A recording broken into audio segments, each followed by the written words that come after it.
Welcome to Cardinals Cover 2 with Craig Grialou and Mike Jurecki. Cardinals Cover 2 is brought to you by Arizona Cardinals Podcasts.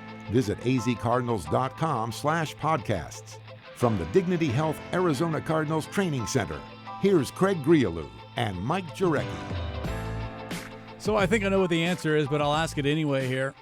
You play basketball, MJ? You know, I actually played on the high school basketball team. But not recently or regularly anymore? No, I mean, I was kind of the last guy on the bench.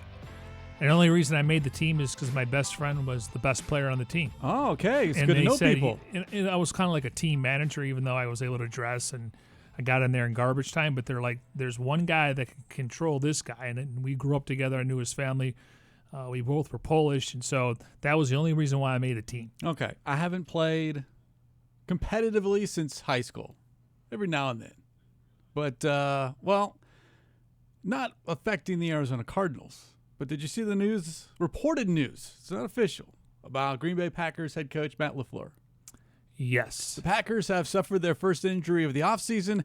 The head coach reportedly tore his Achilles playing basketball earlier this week. Yeah, and, you know, these guys want to keep themselves in shape. Where the Cardinals' TV room is now, that used to be, I want to say, a basketball court. And so one of the, I think it was Jerry Rome, he was a really good player, like a good set shot.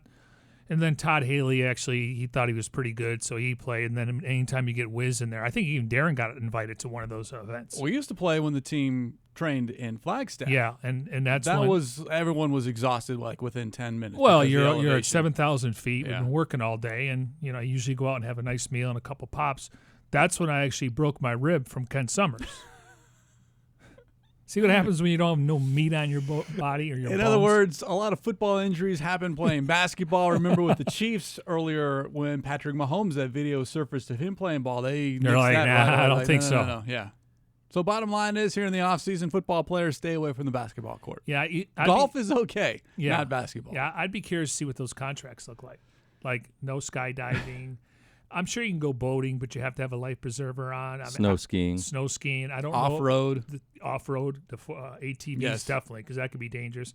I don't know about, I'm sure cliff diving, skydiving, all that's out. Yeah, you can do that when you retire. Exactly. Just not, in now, between has anybody the one season. informed Larry about this stuff? Now, he's bungee jumped, yes, because we've seen videos and pictures of that. Right. I think he's smart enough. But he's been around some big animals. That's, close to, yeah. Well, bungee jumping, you're not really going to hurt yourself. It would be all or nothing. If the thing breaks, you're dead anyway. So. Exactly. Very well put, yes. Yeah, the first thing I was looking at was like this huge rubber band on Larry, and there was two of them. So I was like, I don't know, it's probably for everyone. But once I saw him go down and bounce back up, I was relieved. Yeah. He could get his dreads caught in that thing, though. That would hurt, but only for a few minutes. And he might have grown a couple of inches, too. I mean, that's just true. They stretch out yeah. when your ankles are getting pulled like that. Very quickly, it's weird that you said the Packers head coach tore his Achilles playing basketball. I was watching the WAC baseball tournament last week, and New Mexico State head coach Brian Green, he tore his Achilles demonstrating a base running drill. So I don't know what it is. Coaches, maybe know your limitations. As they say, is we've come to accept, the slogan of this show: know your role and stay in your lane. Stay in your lane, exactly. So, yeah, just at least for the Packers, it's a head coach and not a player. Yeah, he's going to be on a golf cart for OTAs and mandatory minicamp, and that injury is probably about 9 months. So I'd be curious to see what he does on game day. Yeah. BA's on a golf cart for the heck of it, not an Achilles. He's on there for old age. Yeah, exactly. He's got 29 guys at his staff. There's a lot of delegating going on. He's probably out of the office 3 o'clock on a Friday. Hey, listen, it's BA. Yeah. He's not calling plays anymore. 3 o'clock on a Friday right now. How about we take off on this Friday edition of Cards Cover 2, let you know what's ahead on the show. We've heard several people say the moment is not too big for Kyler Murray. DJ Humphries explains why. Speaking of Murray, we'll tell you what the offensive line calls the rookie quarterback. New tight end Charles Clay joins the show. A really good conversation you don't want to miss. And, of course, your questions via social media using the hashtag CardsCover2, hashtag CardsCover2. We'll get to those a little bit later on in the show. We do it every Monday, Wednesday, and Friday. You know, Cliff was asked what they're going to call their offense, and he said, I don't know. We'll figure it out during the season. So, you know, I think they want to get rid of the word air raid. Yes, he doesn't use it at all. Pro raid, RPO, zone raid. You know what I want to call it? Desert breeze. How about we just wait to see how it looks, and then we can give it a nickname. Okay, fair enough. As long as it's successful on Sundays. That's right. I mean, it's going to be fascinating just the month of September. Oh, yeah. And hopefully we get a little look before that, but I don't think anyone's really going to know the full extent until regular season. They're going to run the games. wishbone in the preseason. How about that? Stick three running backs out there. Why not? Brett Hundley under center. Don't see Kyler Murray at all. No, you're going to see him, but he's just going to hand the ball off. We'll get into all of that here on this Friday edition of Cards Covered 2. But first things first, the news of the day.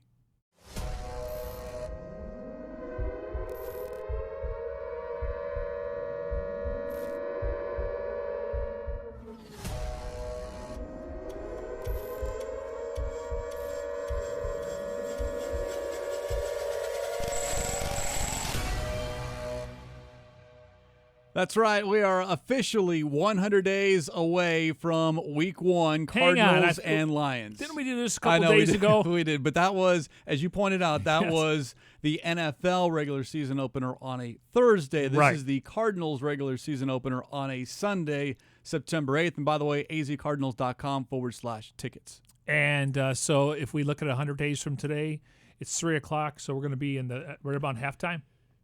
Let's hope the third quarter. Third quarter? Kickoff at 1 o'clock. Okay, yeah, that's about right. Yeah. Yeah, so we'll be in the third quarter 100 days from today. Okay. Fascinating. And it's going to fly by. You watch. And the biggest question will maybe have a partial answer is what in the world will the offense look like? You can take your guess, but no one will truly know, including the Detroit Lions. They will not know in advantage Cardinals, right? Exactly. And I sent a video to him because anything I see Lions now, you know, it's the opener. And anytime I see, you know, the first couple weeks of the season, I print stuff up, put it in a folder, and then we get closer. Matt Patricia was asked, are you watching Texas Tech film? And he said, I'm close. I know Cliff Kingsbury. I'm not going to get into that. The answer is yes. And probably watching Texas Tech film. Yeah, and maybe even some Houston film. I mean, you just go down the line. West Virginia, yeah. Even though it's a little bit different. So, yeah, Matt Patricia's already come out and said yes, and he didn't want to get into details. Everyone's looking. Everyone's trying to figure it out. And I don't know we're really going to know because, you know, week 2, week 3, it could change based on opponents. Well, and even Coach brought it up on Wednesday. We're trying to figure out what works because what he thinks might work and look good on a chalkboard, you go out on the field, try to run it, and either it doesn't run successfully or the defense says, oh, you're not going to get that by us, and then it's back to the drawing board. Yeah, I mean, you know, week 2, they got to go on the road. Obviously, the T-Sizzle game and Lamar Jackson, curious to see. According to the owner, he's not going to run the ball 20 times a game. He ran 17 times per game average last year. Yeah, let's hope Kyler Murray doesn't run it 20 times a game. No, I was thinking, what do you think, 5 to 8? Yeah, about give or take. Give or take, depending on what the situation is and how many of those are design runs. So let's say 5 runs per game, 16 weeks. That's 80. Close to it, 70 to 80, yeah. Give or take. I'd be okay with that. Yeah, I think 600 yards. Hopefully 4 to 6 rushing touchdowns. No, I'm serious. I mean, no, I know you're all of a sudden the calculator in your head. Yeah, okay, we're projecting and okay, 5 times 10 is 50, and then you throw in another 6 games. You know, kind of divided up there. Yeah, I would say 70. It's funny as we begin the show with offense because that's all anyone is talking about with this Cardinals 2019 team. Very little has been discussed about the defense outside of, you know, Patrick Peterson missing the first 6 games. What are the Cardinals going to do? We did touch on that, but there is, you know, and it's to be expected why the offense is getting so much attention because of Kingsbury and Kyler Murray. But let's not forget about the other side of the ball and a huge switch, a huge change or switchback to a 3-4 because this Cardinals defense has been that way for a number of years, not just under Bruce Arians, but even before then, and it's always been very successful. So going back to a 3-4, kind of want to talk about it here to begin the show, and if I were going to ask you, which player from last year's team, now in 2019, will benefit the most by this defense resorting back to a 3-4? I would say a couple of guys. I'll go because Corey Peters to me has established himself. I think Darius Philon could be the D-line guy, but I would say Haason Reddick.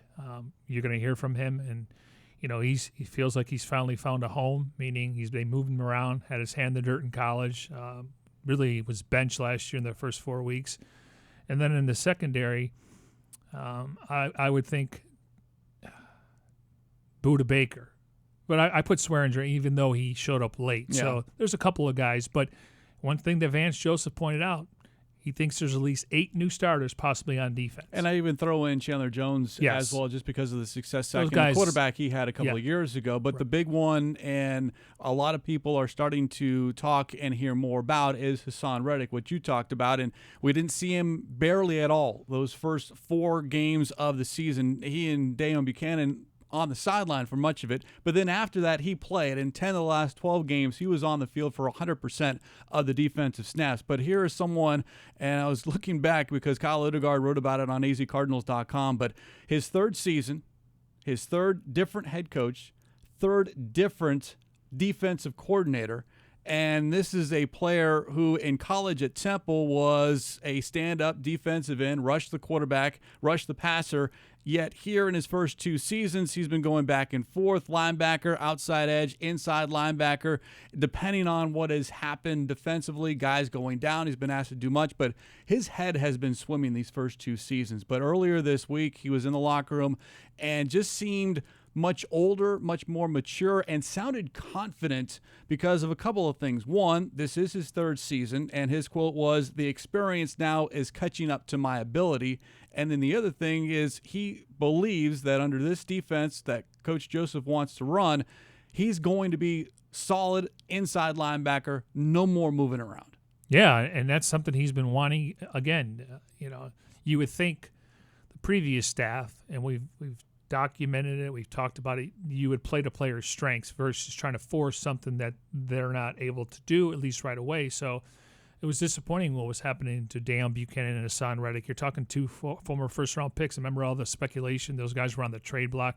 First of all, Reddick was never on the block, and who's going to pay, at that point, $4.5 million for Dayon Buchanan?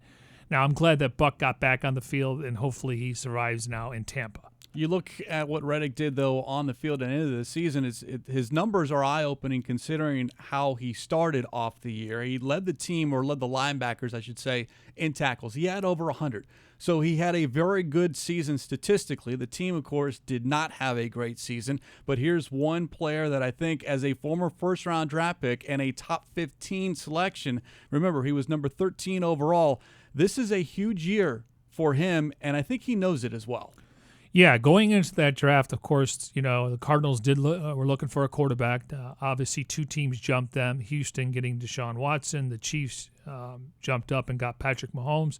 The Cardinals liked Marshawn Lattimore, Reddick, and Malik Hooker. The Saints were going to take a quarterback, believe it or not. They love Mahomes, but they took Lattimore, and he's been a great fixture in that secondary. And Cardinals took Reddick and Malik Hookers, and Indy, he had some injuries. So those are 3 guys once the 2 quarterbacks come off the board. But the Cardinals were comfortable taking Reddick over Malik Hooker. And it was because, in large part, of what he did the week of the Senior Bowl. Senior Bowl, where he obviously got a chance to move around a little bit, but he showed his skill set when it came to rushing the passer, which he did at Temple. Now, Kingsbury was not here last season, but he was asked earlier this week about Reddick and what he's seen so far from his 3rd-year linebacker.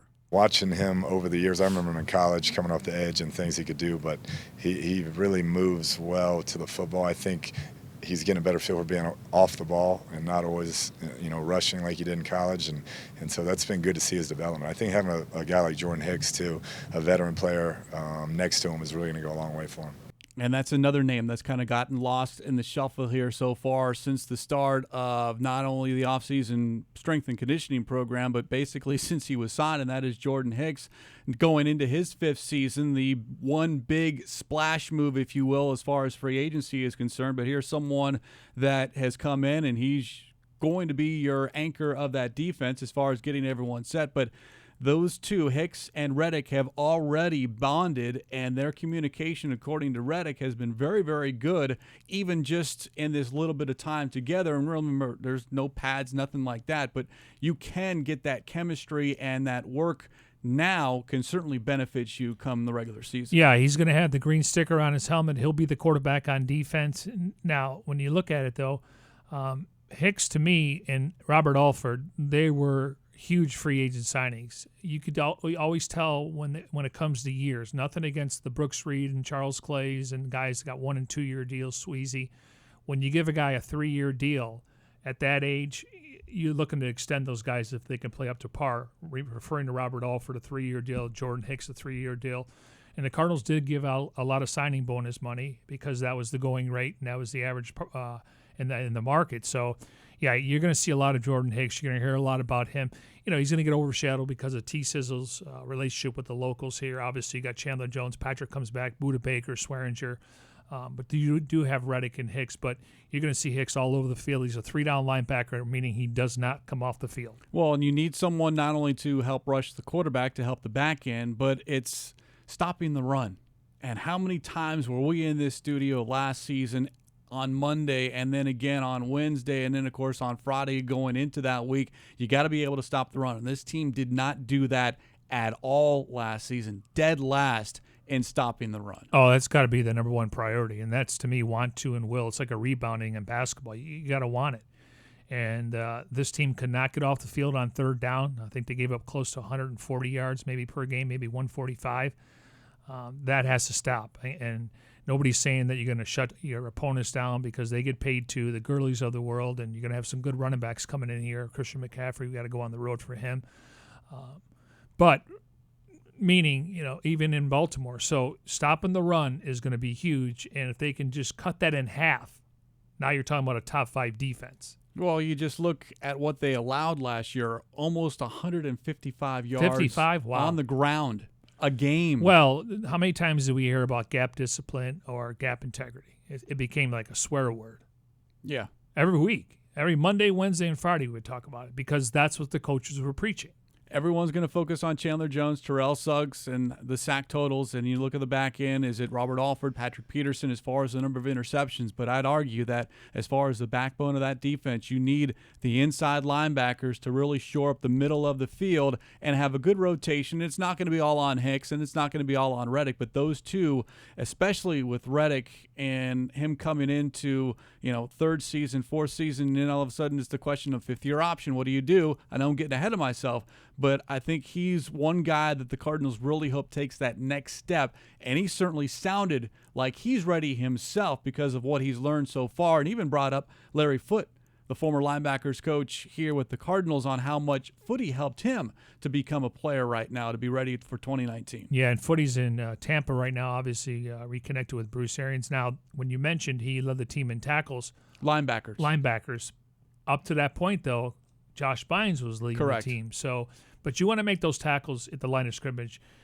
You don't want to have your defensive backs leading you in tackles. That means those tackles are coming 7 to 8 yards down the field. You don't want that. So you want your leading tacklers to be your front 7 guys. And I think between Reddick and obviously Hicks, they're probably going to show up between 80 and 100 tackles each. You use the word quarterback of the defense in regards to Hicks. That's the description that defensive coordinator Vance Joseph used as well, and talked up Reddick earlier this month on the Coach's Chronicle podcast. He is my voice on the field. He's a very, very bright guy. So I'm happy we've got him because, he's a young player also. When healthy, he's a really, really good player. So he's been impressive. As far as how much he can retain and process, on every play. He's getting guys lined up. He makes every call for us. So he's definitely a good get for us. How does that just help a guy like Haason Reddick, who's still developing as a player and coming into form? Haason's been very impressive as far as knowing what to do. He's obviously a physical freak as far as movement and running and hitting those things, but his football IQ has gotten so much better in the last 3 or 4 months. So I'm excited to watch him play. His better years are ahead of him, and you can see it happening right now. The Coach's Chronicle podcast every other Tuesday with co-hosts Paul Calvisi and Lisa Matthews, and that's good to hear Coach Joseph say that even in the short amount of time he's been here, he's seen progress from Reddick. Yeah, I just listened to him do his interview in front of his locker. I think it was yesterday.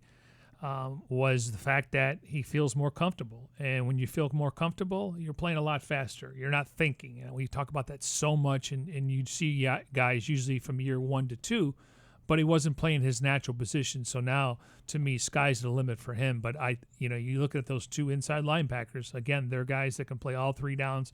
Nothing against the guys they had before, but you usually were playing 3 safeties, rotating guys in and out. So I think we have an idea what that base defense is going to look like, especially the front 7. And I think the hope is, or the belief is, that this defense maybe carries the Cardinals in 2019, at least early on, because there's going to be a lot of pressure put on this offense. And when you have a rookie quarterback in Kyler Murray, you don't want to put too much on him. Although I think he would argue, and some around him would say, he can handle it because that's all he's done his entire life. We've talked about it here. His success at high school, not just any high school, but in Texas at Allen High School, not losing a single ball game, and then the bright lights at Texas A&M, and then going on to Oklahoma and starring there and winning a Heisman Trophy. So the pressure has always been on his shoulders, but this is a little bit different kind of pressure because it's a lot faster. Guys are a lot bigger and stronger. But I would hope that maybe this defense, and we said this a year ago at this time, Amen. because another rookie quarterback, but your defense at least allows your offense to come along a little bit more slowly just because you have a first-year player running quarterback. Yeah, I mean, we thought, based on Bradford, the whole idea was to protect him and, utilize the play action because he was accurate when he was healthy and at least upright, and then get David Johnson going, and that never happened. So, yeah, I mean, it's one of those scenarios where it's going to be completely different from the play calling standpoint and the quarterback and obviously the offensive line. You talk to some offensive linemen, though, they believe that Murray is up for the task even right now. And recently on with Bickley and Murata, left tackle DJ Humphries asked how he knows that Murray is not too or ready for this moment right now. I played with Carson Palmer, and I've seen all the faces of Carson Palmer, and when you play with a guy like that, you kind of get to feel for the people that have that it factor to them. You know what I mean? Mm-hmm. And I can smell that type of confidence about him. Mm-hmm. Now, granted, I'm not going to call him Carson Palmer yet because you know what I mean. He hasn't done what Carson did, but I can smell that type of bravado about him and how he feels about himself and what he knows that he can do with the football in his hands and when he throws the football.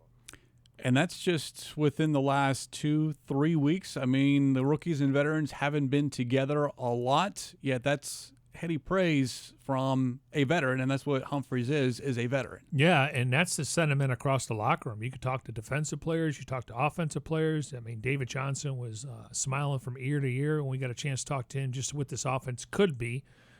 But again, it's going to take some time. You got a rookie head coach calling plays in the NFL, and then you got a rookie quarterback. But I think they're going to be able to move the ball, pick up some first downs, and then obviously it's going to dictate what they do in the red zone. But this team should be able to score some points, and then defensively, hopefully they can carry their water and hold their opponents less than 20 points, and that's going to give the Cardinals a chance to win. You heard Humphries mention Murray throwing the football, and that's the arm talent that continues to earn rave reviews by coaches and teammates and what we've heard about as well. Well, it was all captured on video. azcardinals.com with some of that talent earlier this week. Quick game footwork, right? Quick game footwork. He's open, bang it on him, right? He's open, first 2, bang it on him, second 2, good rhythm. Man coverage. Good. Slow one now.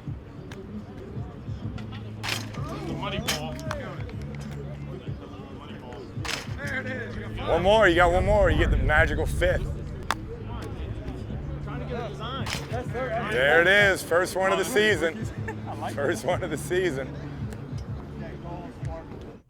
He makes it look very, very easy, yet let me tell you, it's not, because as you heard Kingsbury say, first one of the season as he nailed 5 out of 5 and the money ball, the 5th one, as you know from if you watch the 3-point contest during the NBA All-Star weekend. But you can see the quickness out of the arm, and then, of course, the footwork, whether it's a quick step or, as you heard Kingsbury say, all right, slow it down. And sometimes slowing it down, it seems for Murray, might be more difficult as opposed to regular speed or even kicking it into gear. Yeah, I mean, that was one of the first impressions when he came out here for the rookie minicamp, just in the first 20 minutes we were able to watch, is how fast that ball gets out and the drills that they do before, when they're individual drills and then they break down in team stuff. So, yeah, that was one of the things that stood out right away was how fast that ball gets out of his hand. Well, when we're watching those first 20 minutes that we're able to talk about, you've got 4 quarterbacks throwing the ball, and sometimes there's a 5th ball that is thrown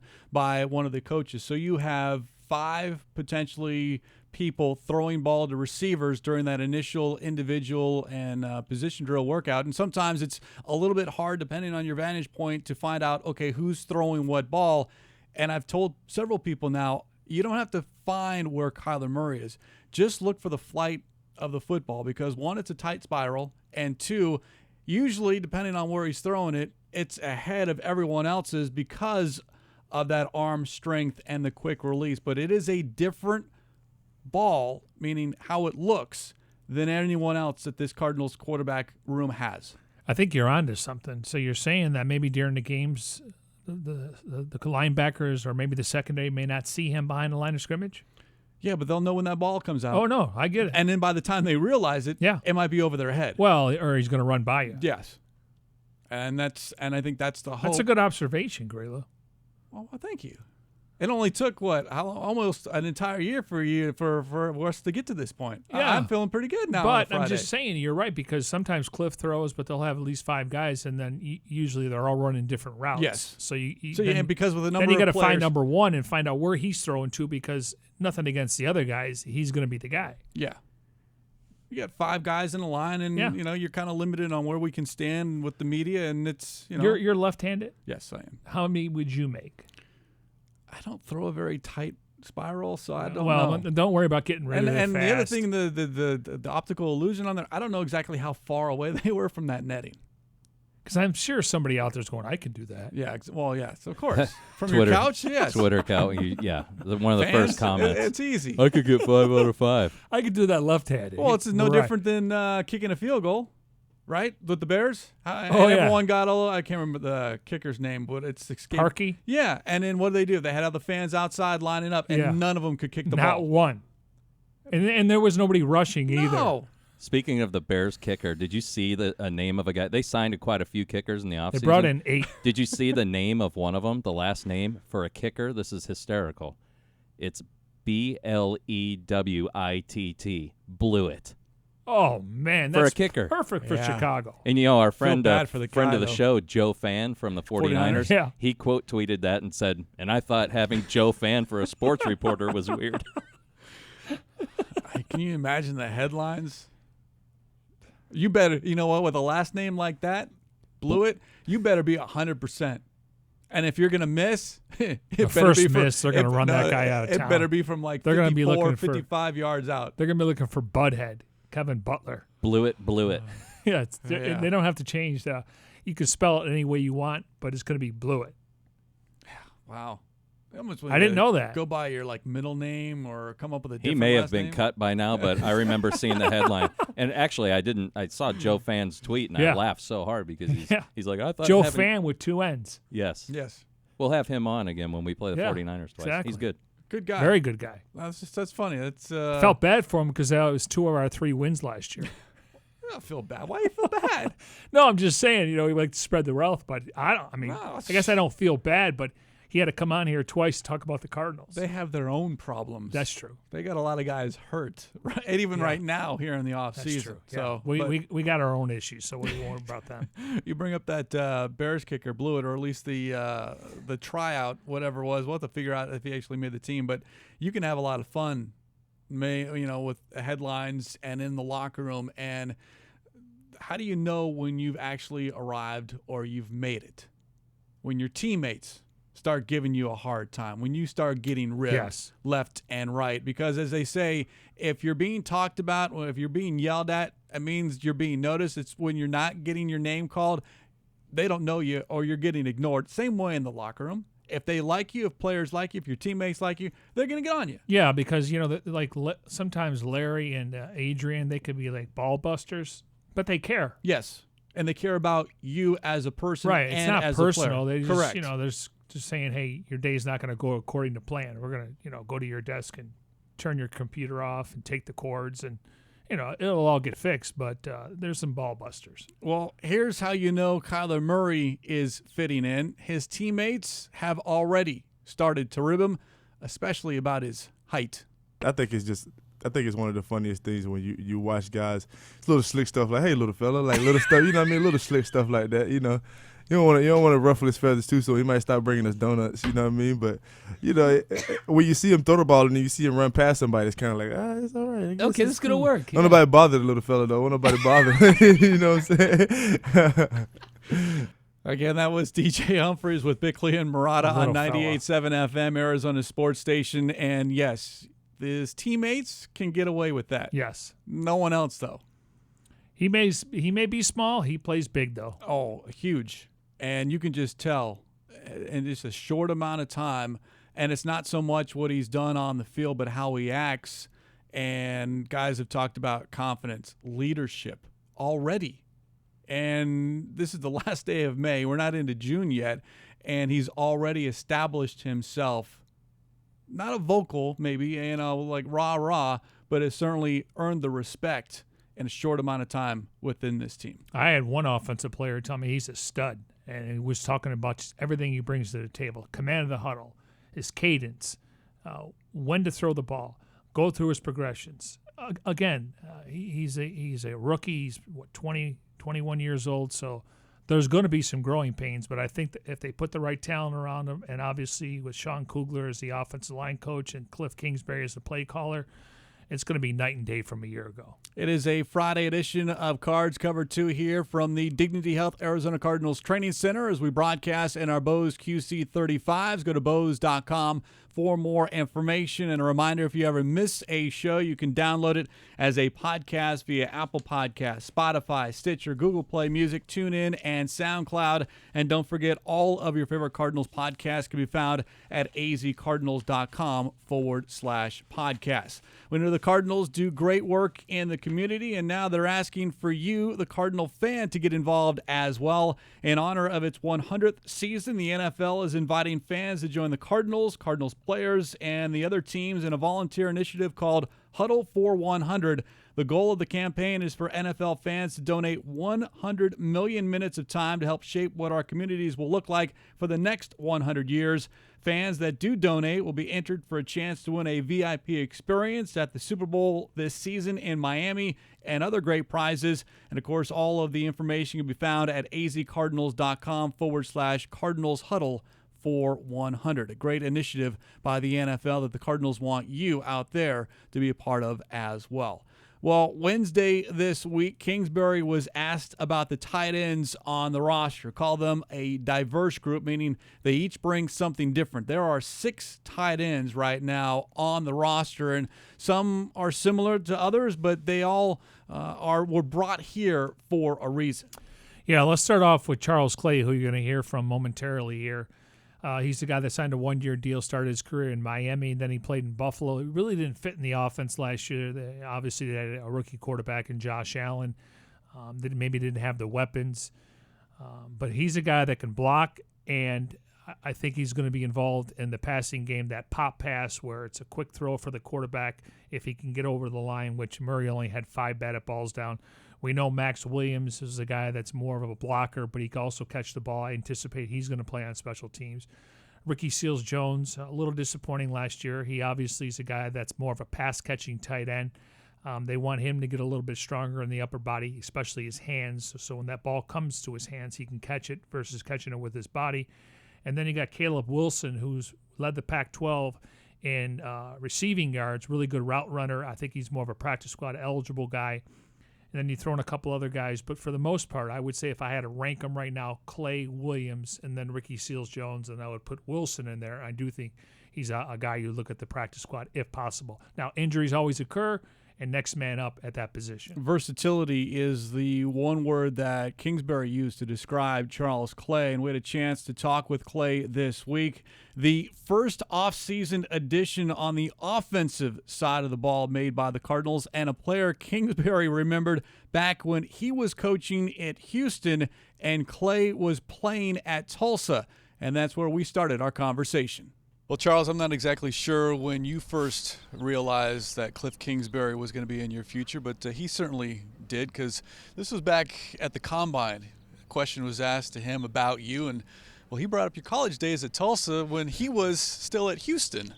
Yeah, no, we definitely used to have some battles. That was like the rivalry within that conference was Tulsa and Houston. So we had some good games, kind of some back and forth. So I kind of saw the offense then, and, I mean, they were lighting it up then, so I was excited to have a chance to team up with them. Is that why, because you were one of the first off-season acquisitions for this team. You didn't wait a long time. Was that why? Because of Kingsbury and what you think you could be a part of? Yeah, that was a big part of the reason. Like I said, I watched him, from Houston and him going on to Tech and things like that. So I knew, the style of offense that he ran. I knew how smart he was. Talking to guys, they always loved him. So, when the opportunity arose, I was excited about it. So I jumped on it. All right, small sample. Since you did your research about the air raid RPO offense, how much involved the tight ends will be in the upcoming season? It's hard to say right now. Right now, you're still just kind of putting in base things and stuff like that. So, as the season goes on and you get closer and you start game planning things, that's usually when those kind of things will arise. But right now, just kind of get the base stuff down and sharpen details, and we go from there. Sometimes when there's changes from the coaching staff in the front office, like they were in Buffalo, there's going to be transition. You played with a rookie quarterback last year. It looked like he ran the football a lot.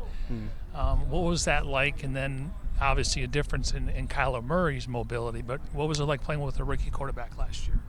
It's not the first time I've played with a rookie quarterback. My job is to just come out and work as hard as I can, talk with him as much as I can, and try to make that transition as easy as I possibly can for him. As a quarterback, whether you're a rookie, whether you're a 10-year vet, it's a lot that goes through your mind, behind the line of scrimmage and pre-snap. And, you have to trust that your guys will be in the right spot. So whatever I can do to make their job easier is really what I'm trying to do. So, like I said, rookie quarterback or not, like I said, you just try to pick their brain, try to work with them, build that kind of chemistry as much as you can.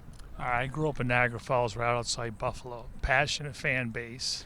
They loved their Bills and Sabres. What was it like playing in Buffalo?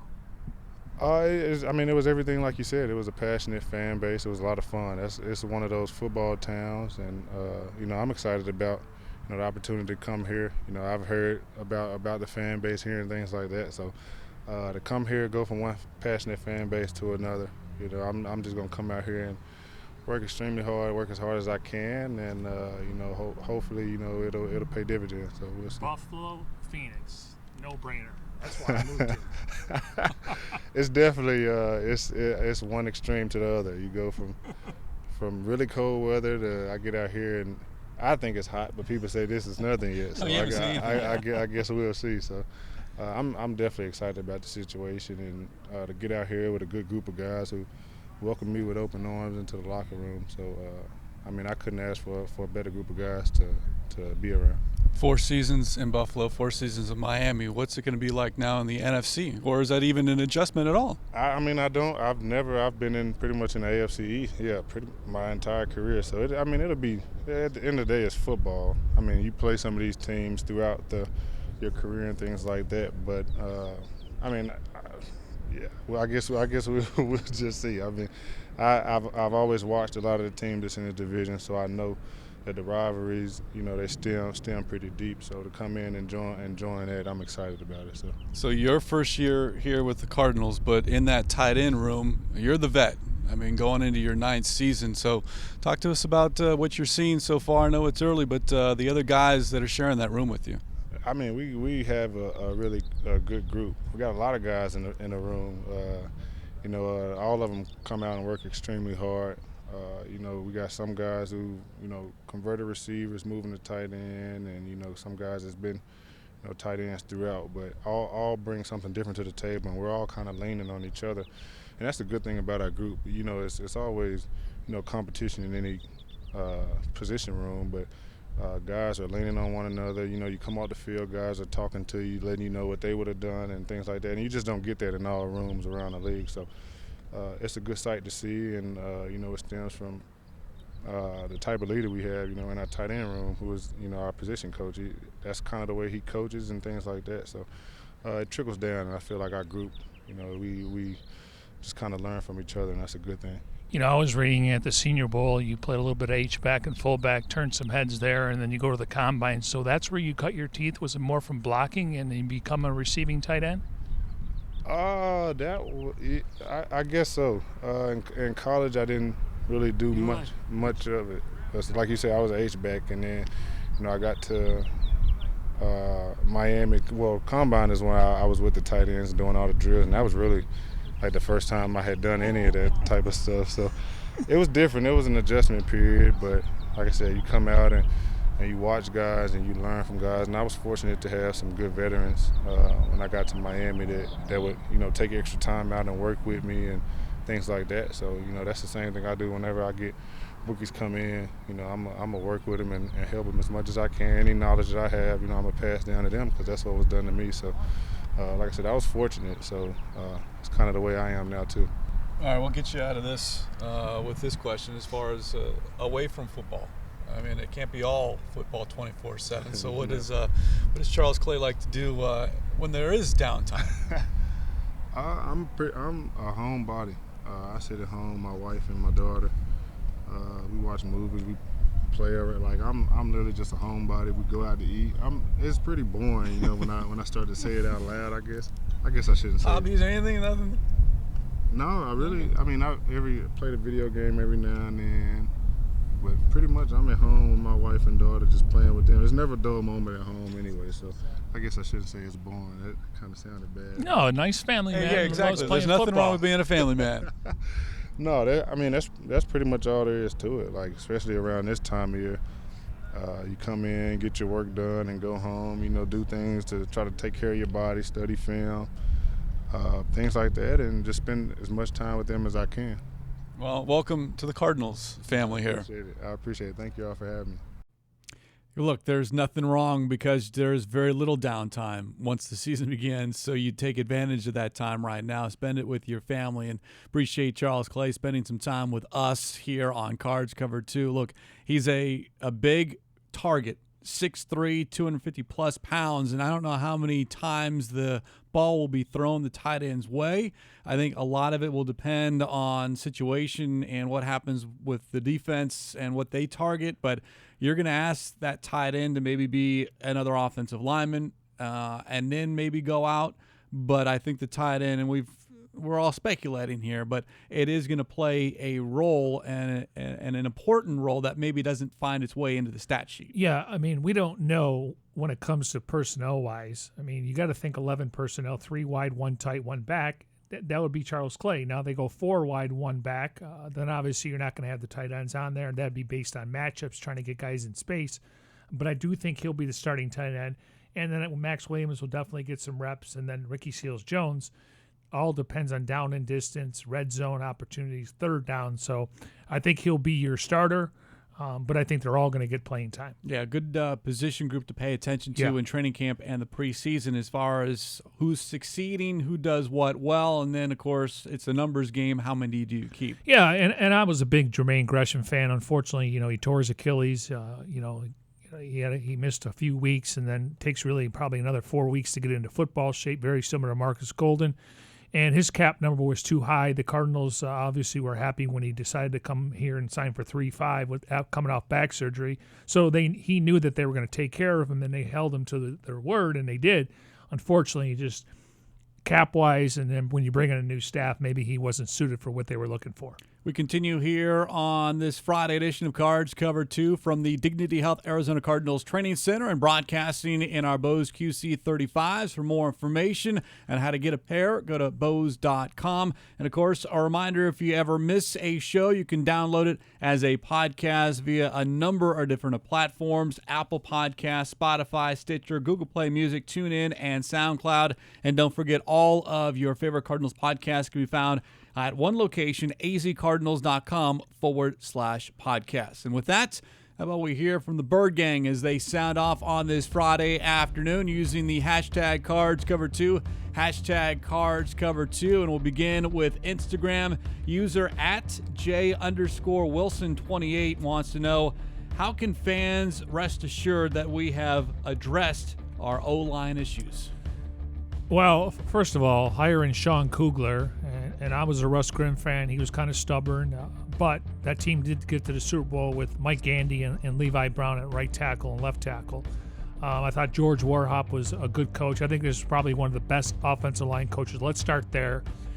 They're not going to rely on any rookies. Of course, Mason Cole and A.Q. Shipley will battle for that center spot.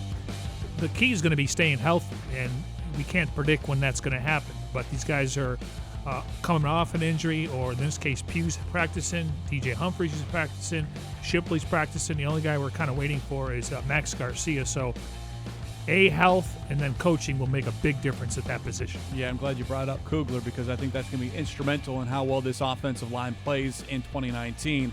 Instagram user at Pax2Sitch wants to know predictions for running back depth behind David Johnson.